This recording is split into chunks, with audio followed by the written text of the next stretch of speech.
Hello, St. Mark kids. Miss Lisa here. I hope you're doing well where you are. I hope you're safe and healthy. Please know that I'm praying for you through this time and that I really miss seeing you on Sunday mornings. The reason I'm here today is to tell you about a special Easter project that we are going to work on together from our houses.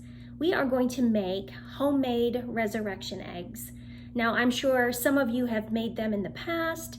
I know that you can buy resurrection eggs online or at the stores, but I thought it might be fun if we made them at home with objects that we have in our house. So here's what I need you to do.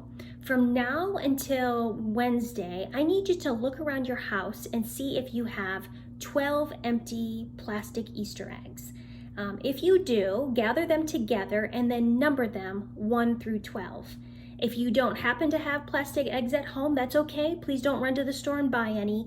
You can use an empty egg carton and just number the spaces 1 through 12 on the inside. So that's all you have to do right now. And then on Wednesday, April the 1st, come back to our Facebook page and you will see the very first video about egg number 12. And we will introduce the object lesson inside. We will give you the scripture that you need to read. And together, from April the 1st all the way through Sunday, April 12th, we will walk through the Bible story with Jesus to the cross and eventually to the empty tomb.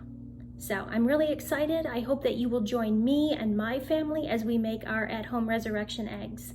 And please make sure you post videos or pictures and let us see how you're doing and that you're having a good time. I hope you are well, and I'll see you on Wednesday.